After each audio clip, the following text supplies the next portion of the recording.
The UAE just did something it has avoided for decades. It turned Iran's financial lifeline into a weapon. For years, Dubai operated as Tehran's backdoor to the global economy. Shell companies in free trade zones, informal currency exchanges moving billions outside the banking system, Iranian oil revenue flowing through Emirati accounts while Washington looked the other way. That arrangement is now over. After Iran launched over 1,000 drones and missiles into Emirati territory, hitting Dubai International Airport, residential towers near the Burj Al Arab, and the Palm Jumeirah, Abu Dhabi began freezing Iranian-linked assets and targeting the shadow banking network that kept Tehran financially alive. The total Iranian financial footprint inside the UAE sits somewhere between $20 billion and $50 billion. The initial freeze targets represent just the first wave. Here is what most people are missing. This is not about the UAE punishing Iran. This is about Washington finally getting something it has demanded for years, and the price the global economy is about to pay for it. The real question is not why the UAE acted now. The real question is who benefits most from this move, and what it costs you. To understand why this moment matters, you need to see the sequence. For over a decade, the UAE played both sides: strategic military alliance with Washington, quiet financial corridor for Tehran. Dubai's free trade zones hosted hundreds of Iranian shell companies moving oil revenue, gold, and commodities through accounts that Western sanctions could not reach. Hawala networks and unregulated currency exchanges transferred dollars for Iranian entities entirely outside the formal banking system. The US Treasury knew. It sanctioned UAE-based entities repeatedly, but enforcement never matched the rhetoric. Then came February 28, 2026. The US and Israel launched joint strikes on Iran. Tehran retaliated across the entire Gulf. Over 1,000 drones and missiles hit UAE infrastructure. Dubai's airport took damage. Tourist areas around iconic landmarks were struck. The expatriate business community, the foundation of Dubai's economic model, started leaving. That changed the calculation overnight. The UAE had tolerated Iran's financial presence because it was profitable and stabilizing. After the strikes, that same presence became a strategic liability. Abu Dhabi faced a choice: continue sheltering Iranian money while Iranian missiles hit Emirati soil, or align financially with Washington and shut the corridor down. But here is what that choice actually triggered, and this is the part that connects directly to oil prices and your cost of living. Here is exactly what happened on the ground. Emirati officials privately warned Tehran that asset freezes were coming.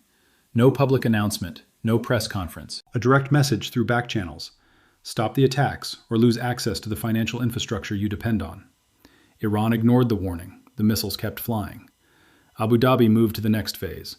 Officials began reviewing specific targets: accounts linked to the Islamic Revolutionary Guard Corps, shell companies funneling oil revenue through Dubai's free zones, and the unregulated currency exchanges sitting at the center of Iran's financial plumbing.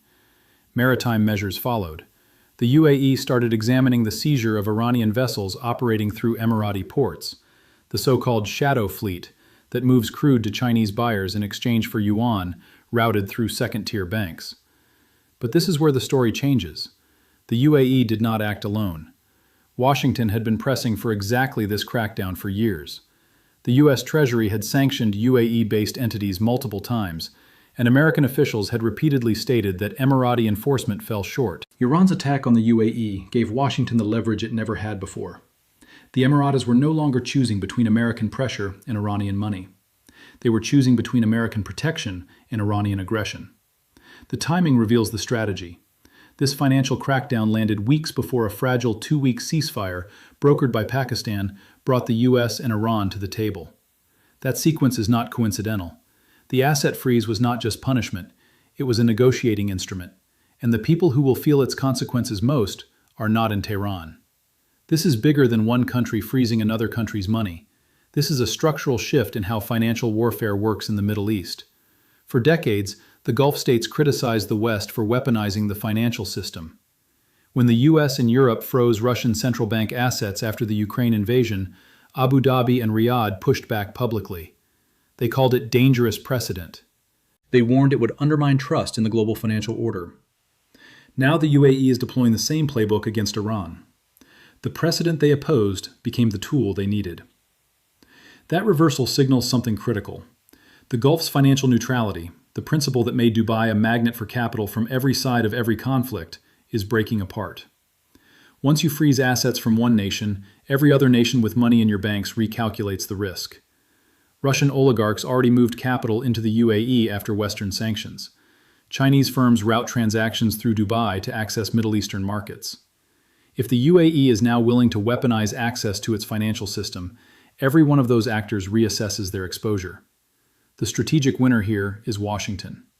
The US has wanted to choke Iran's shadow banking network for years, but lacked the jurisdiction to act inside the UAE directly.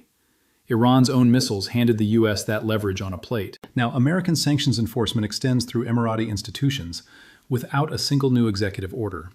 And this is where the impact shifts from geopolitics to your gas pump, your grocery bill, and your savings account. Here is what decision makers on every side of this are actually calculating. Washington sees the UAE asset freeze as a force multiplier. Sanctions against Iran have never fully worked because Tehran always had access to Dubai's financial corridor. Every barrel of oil Iran sold through shell companies in Emirati free zones was a barrel that American sanctions failed to stop. By pressuring the UAE to shut that corridor, using Iran's own military aggression as the catalyst, the US effectively extended its sanctions reach without needing congressional approval or new legislation. The financial chokehold tightens through a partner's banking system rather than through direct American enforcement. Tehran understands this. Iran's leadership views the UAE freeze not as an Emirati decision, but as an American one executed through a Gulf proxy. That interpretation matters because it shapes Iran's response calculus. Retaliating militarily against the UAE again would accelerate the very financial crackdown Iran is trying to prevent. But doing nothing signals weakness to domestic audiences already dealing with runaway inflation and economic deterioration. Abu Dhabi is running its own calculation. The UAE knows that freezing Iranian assets protects its relationship with Washington and signals alignment with Western enforcement. But it also knows that Dubai's competitive advantage has always been neutrality. Every dollar of Iranian money frozen is a signal to Russian, Chinese, and Indian capital that Dubai's open-door policy now comes with geopolitical conditions. This is the part most analysts are missing.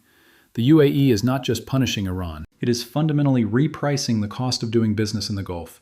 And that repricing has consequences that reach directly into American markets. But the other side tells a different story. Tehran's position is straightforward.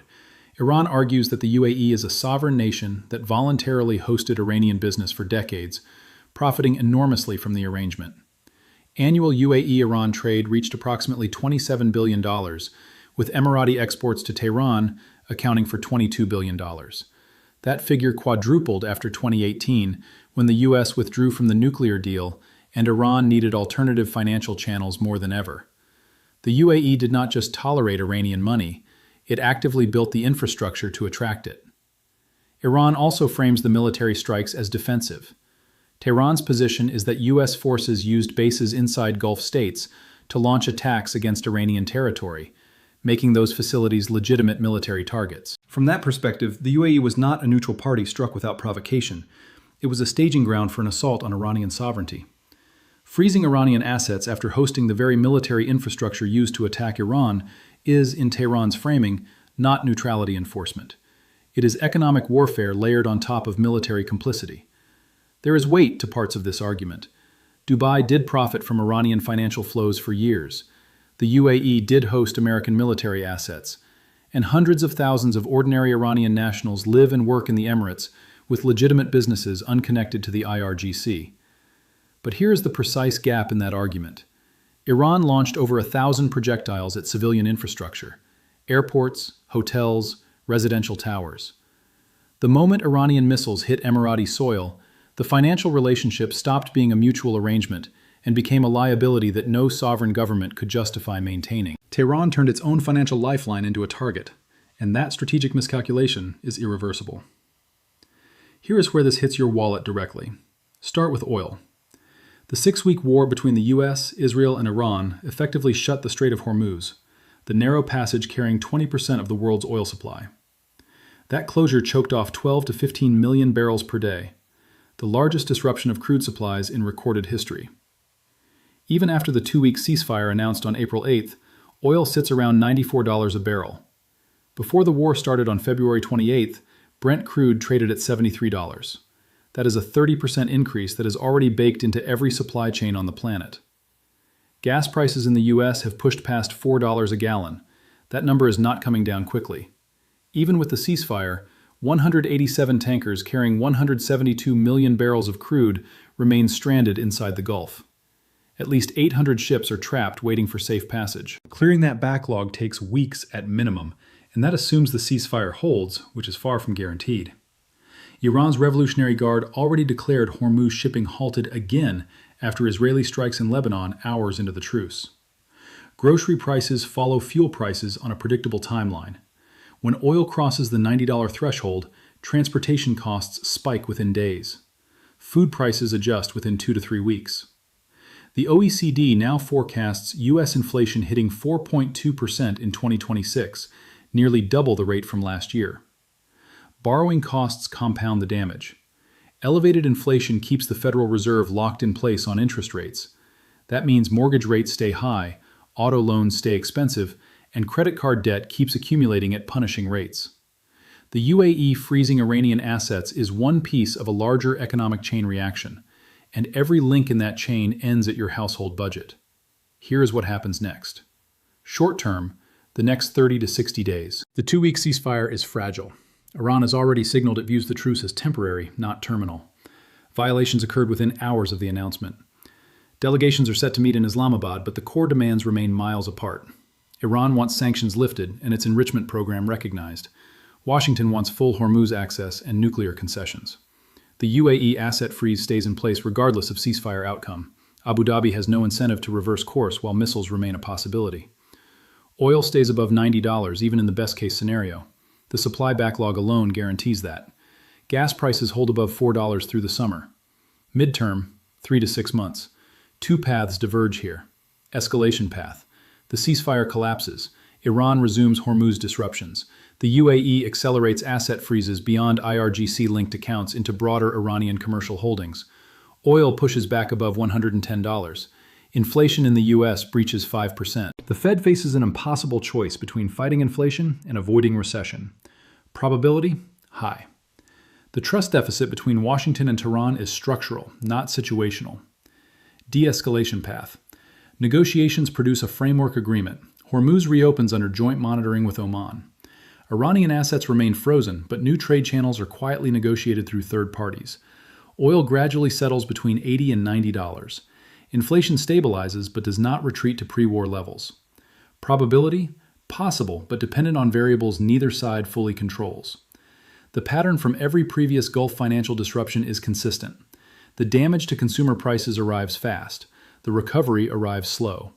That gap between disruption speed and recovery speed is where household wealth erodes.